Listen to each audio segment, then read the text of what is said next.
To media వ్యక్తులకు స్వాగతం. ఈరోజు మేము మెడికవర్ హాస్పిటల్ సికింద్రాబాద్ నుంచి ఇక్కడికి రావడం జరిగింది. మాతో పాటు మన డాక్టర్ ప్రమోద్ కుమార్ ఉచ్చలగడ్డి సార్ ఉన్నారు. తను chief cardiologist of our Medicover hospital Secunderabad.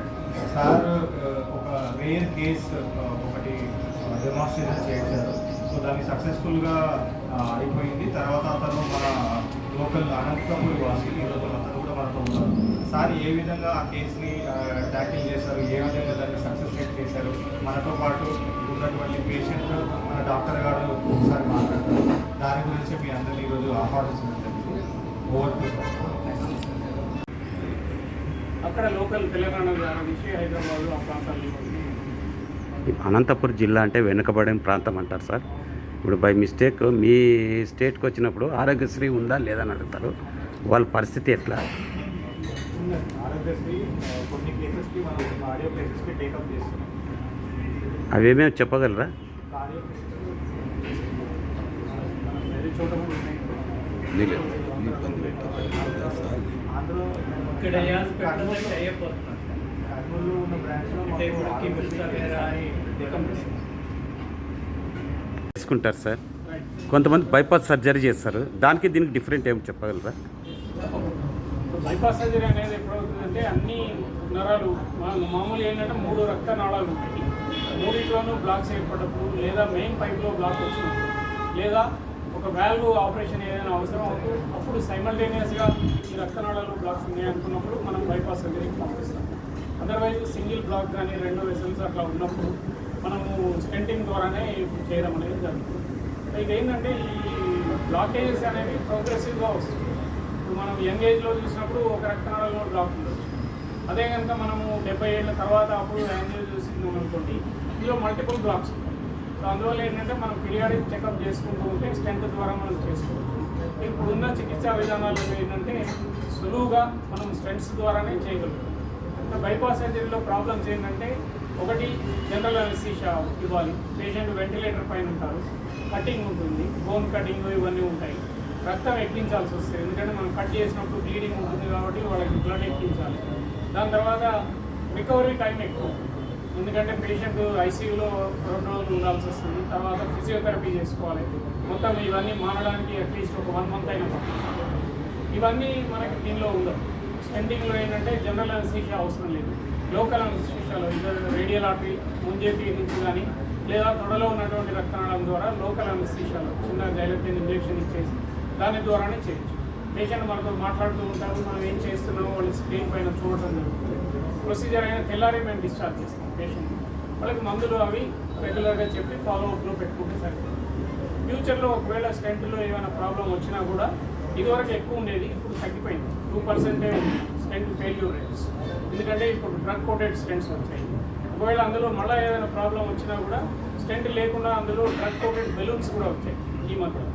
So ఈ విధంగా ఏంటంటే బైపాస్ సర్జరీ రిక్వైర్మెంట్ అనేది తగ్గుతూ వస్తుంది. కొన్ని దేశాల్లో అయితే అసలు బైపాస్ అనేది చేయట్లేదు వాళ్ళు. మనం ఇండియాలో ఇంకా చేస్తున్నాం. 48 సంవత్సరాల ఏజ్లో హార్ట్ అటాక్ వచ్చింది. ఇప్పుడు ఇక్కడే ట్రీట్మెంట్ అంటే ఇక్కడ చూసుకోవాలి. ఇన్సూరెన్స్ చూసుకుంటే రీజన్ ఉంది. ఫర్దర్ చూసుకుంటే మళ్ళీ అపోలో హైదరాబాద్లో చూసుకోవాలి. బైపాస్ చేశారు. అంటే బైపాస్ చేశారు. తర్వాత బైపాస్ చేసిన తర్వాత బాగానే ఉంది. మెడిసిన్స్ కానీ నార్మల్ ఎక్సర్సైజ్ అటువంటివి నార్మల్ చేసుకుంటూ ఉన్నాను. అయినా కానీ ఆల్మోస్ట్ 16-17 ఇయర్స్ తర్వాత మళ్ళీ నాకు ప్రాబ్లం వస్తాయి. దగ్గరికి మేడం వారు శ్రీలక్ష్మి మేడం వారి ద్వారా దగ్గరికి ఏమంటే నాకు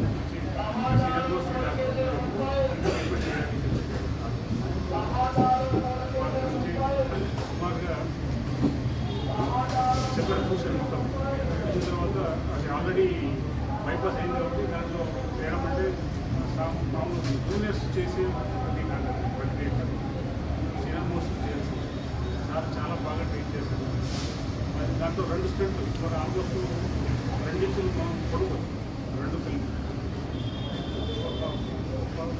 2 3 అది 2 కలిపి అంతా స్టంట్ చేశారు. స్టంట్ చేసి చేశారు. తర్వాత మా లాస్ట్లో పోయినప్పుడు ముందుగానే తర్వాత జాబ్ ఇచ్చి ఎప్పటి నుంచి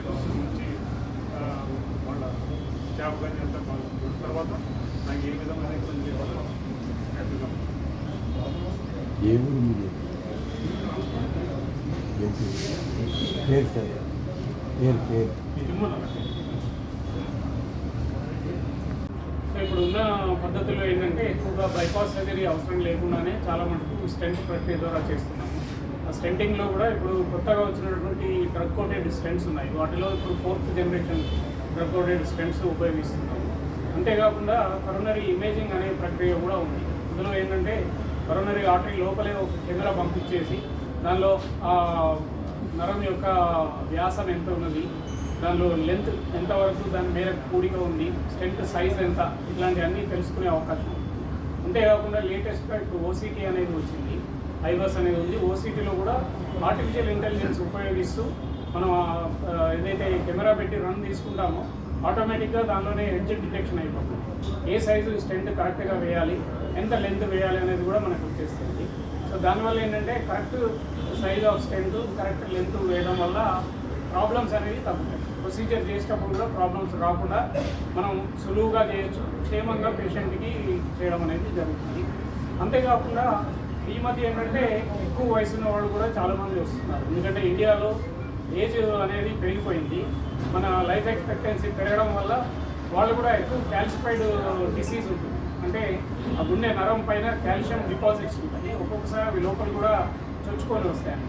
సో కాల్షియం ఉన్నప్పుడు ఏంటంటే అది ఒక స్టీల్ రింగ్ మాదిరిగా ఉంటుంది.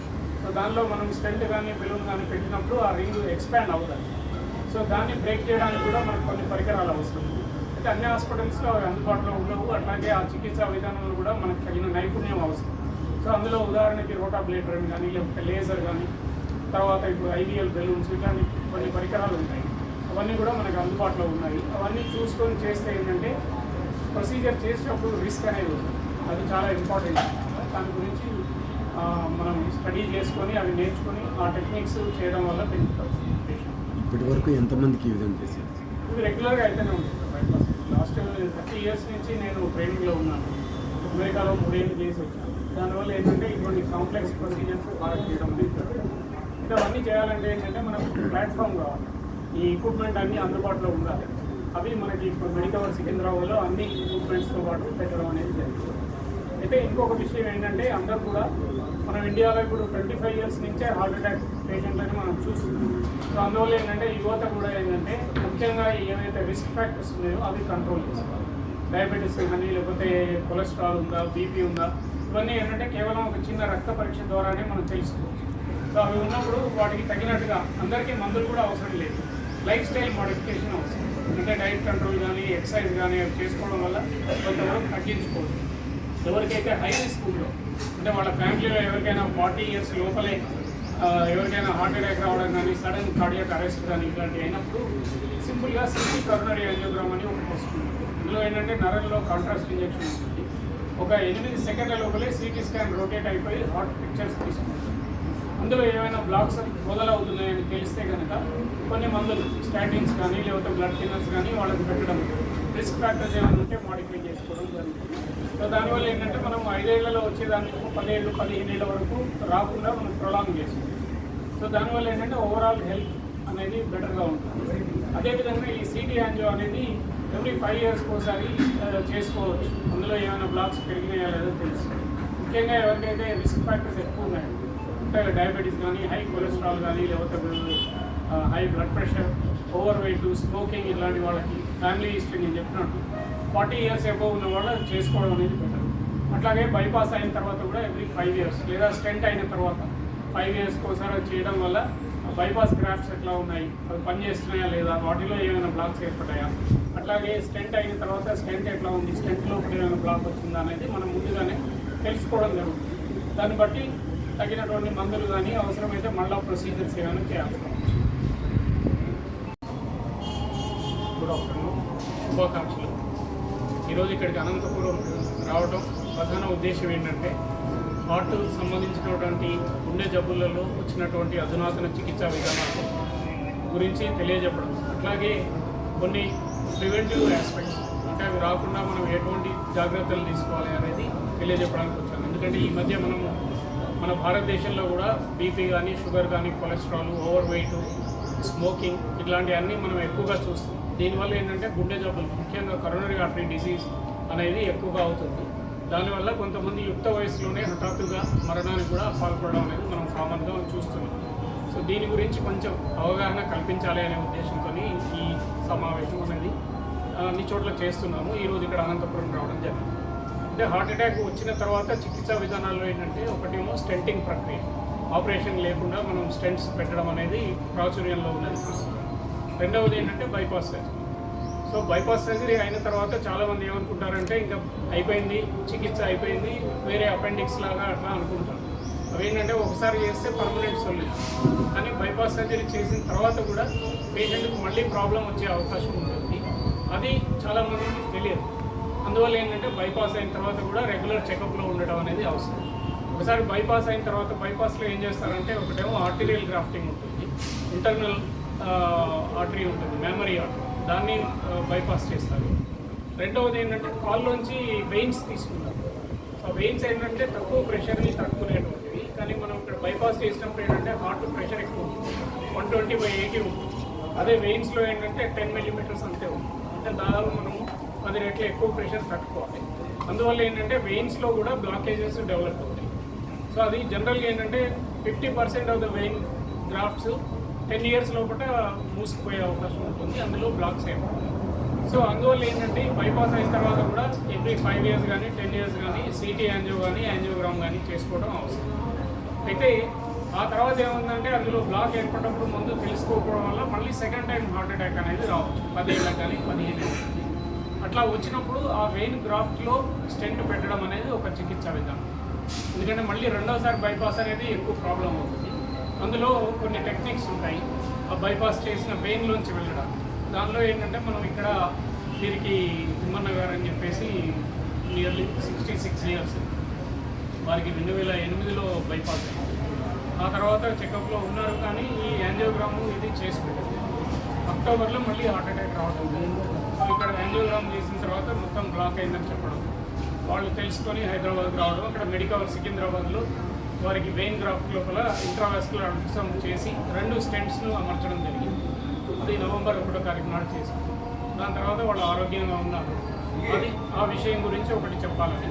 దాని తర్వాత బైపాస్ అయిన తర్వాత కూడా రెగ్యులర్గా యాస్పిరిన్, తర్వాత క్లోపిడోగ్రెల్, ఈ ఏవైతే బ్లడ్ థిన్నర్స్ ఉన్నాయో అవి వాడటము, కొలెస్ట్రాల్ అదుపులో పెట్టుకోవడము, అట్లాగే వేరే రిస్క్ ఫ్యాక్టర్స్ ఏమైనా ఉంటే, ఉదాహరణకి బీపీ కానీ షుగర్ కానీ ఉంటే అవి అదుపులో పెట్టుకోవడము, every yearly once at least checkups చేసుకోవడం అనేది అవసరం.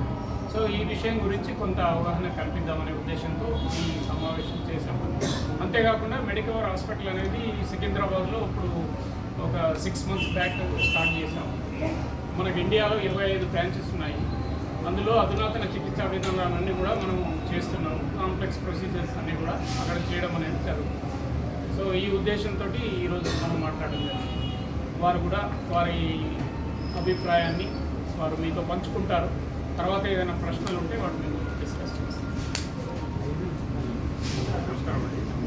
నమస్కారం.